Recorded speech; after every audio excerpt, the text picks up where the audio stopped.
Ah, good to see you, sir. I don't think we've spoken since Little Miss Sunshine, so it's been a while. Wow. Wow.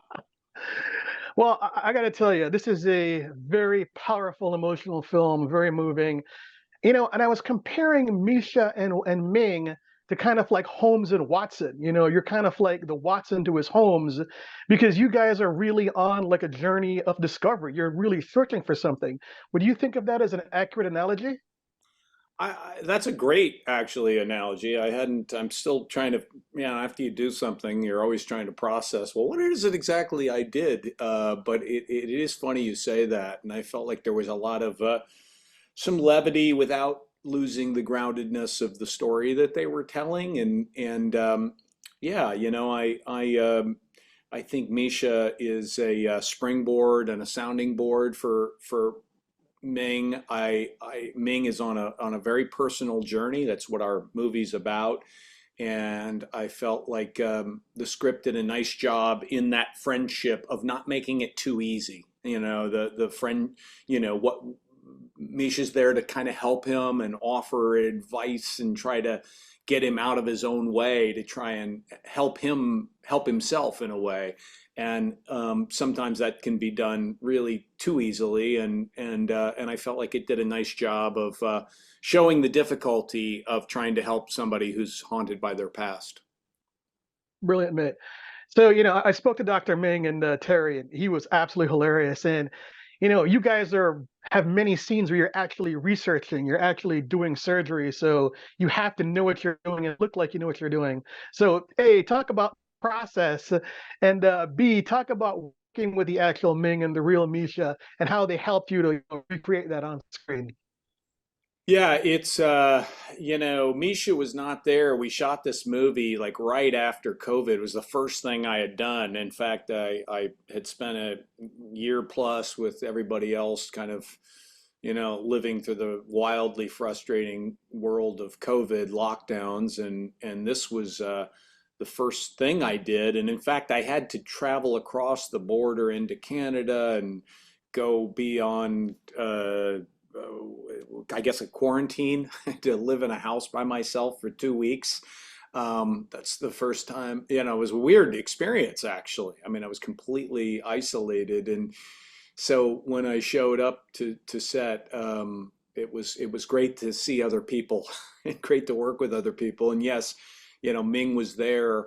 I had a great, relationship with Terry. I felt like I hadn't met him before, but I had such a, I felt like I really trusted him and had a good vibe with him. But we are trying to sell high medicine in this movie, and it took me a half hour to figure out how to Zoom with you today. So I am not the guy to easily do this, and to have a cum laude brain like Dr. Ming's available to us for all of those scenes, and to try to guide us in a way where we can help sell the reality of that to an audience was really valuable. Because if you didn't sell it and you didn't get a sense that that's what was happening, then you have a really uphill battle in this movie. So grateful to have him available.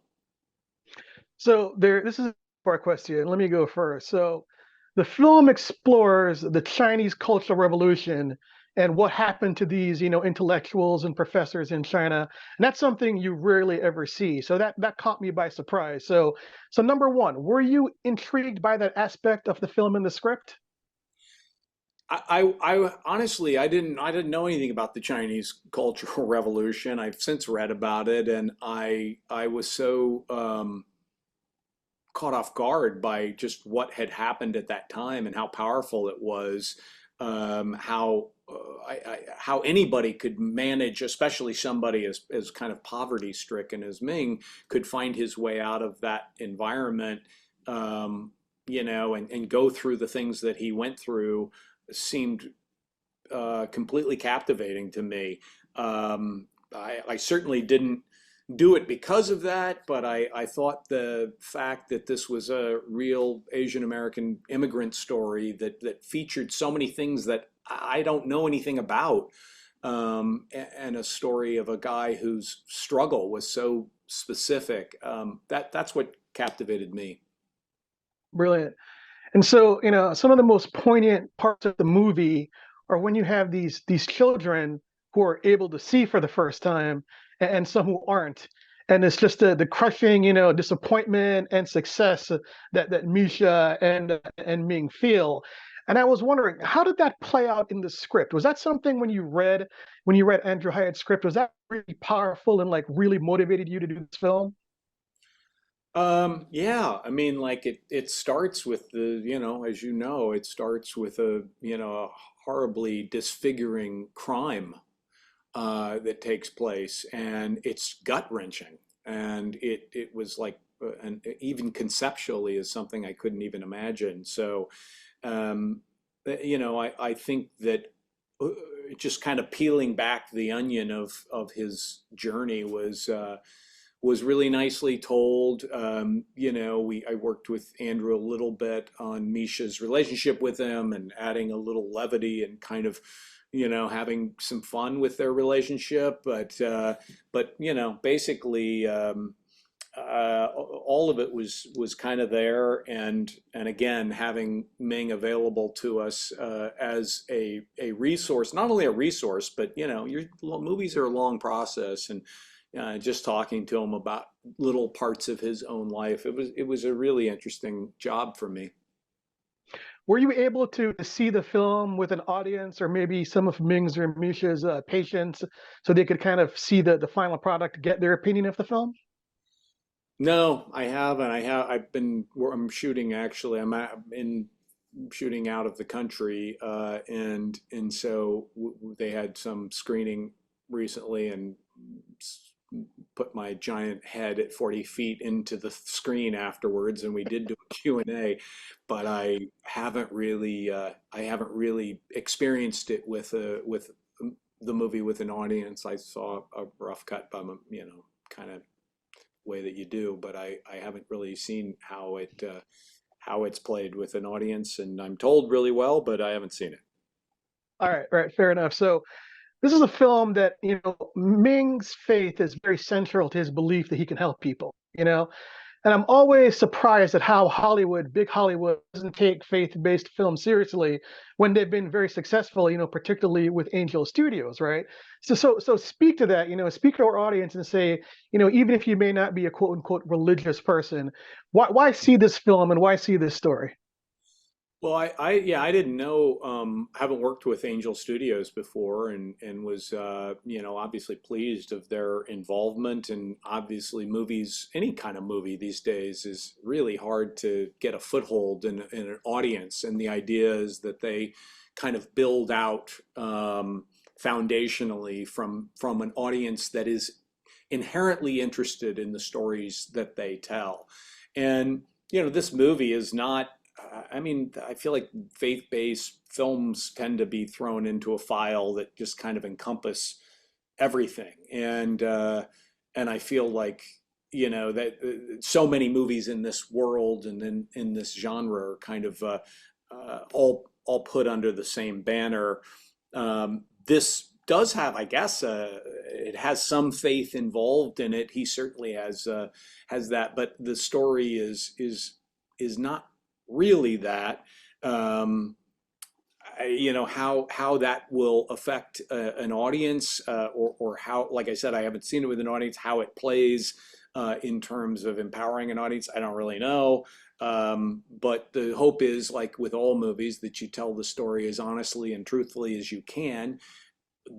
I don't think this movie tries to message anything. I think it tries to tell his journey and his own experience. And people are either going to buy into that, or they're not. But there's no question that there is a large and very real audience out there for movies that certainly aren't afraid to tell that story. So we'll see how they respond.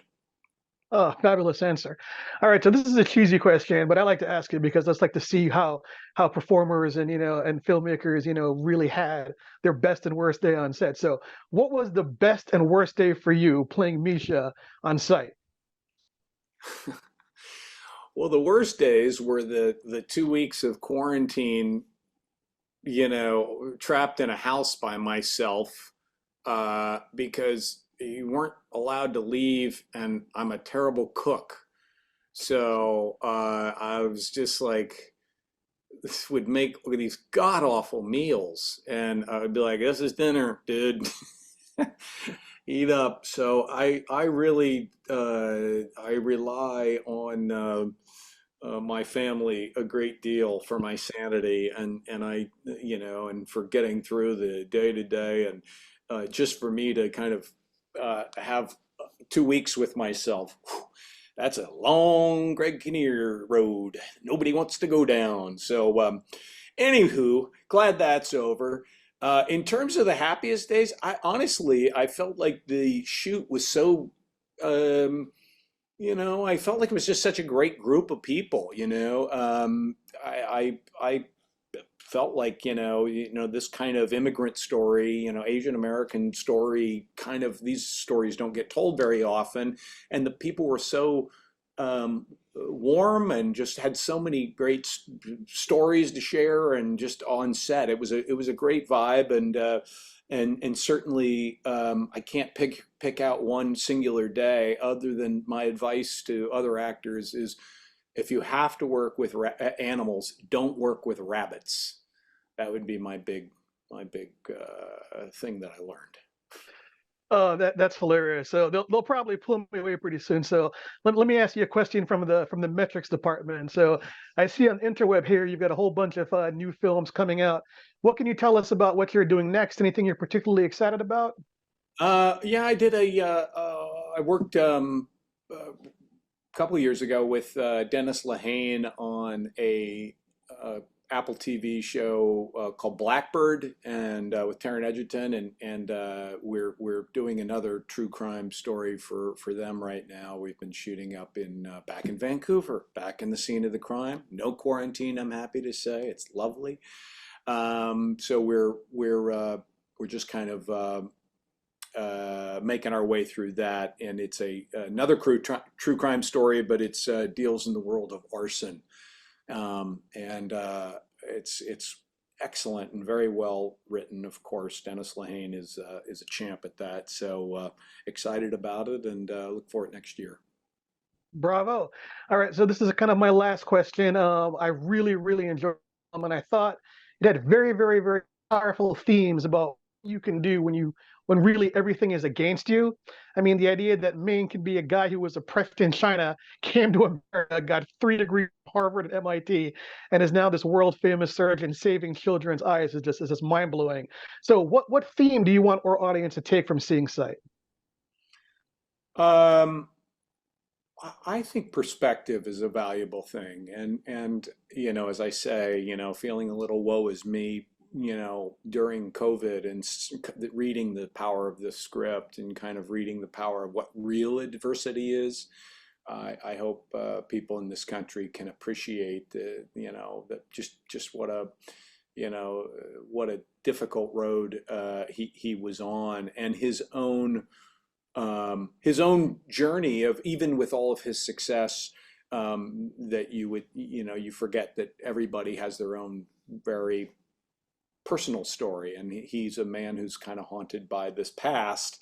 I do feel like we all have some demons or ghosts that are right on our tail from maybe a different point in our life, and overcoming that is an incredibly life affirming thing, and he's a great testament to that. Bravo. I really enjoyed your film. Very moving. Thank you for your time, sir. Thank you very much.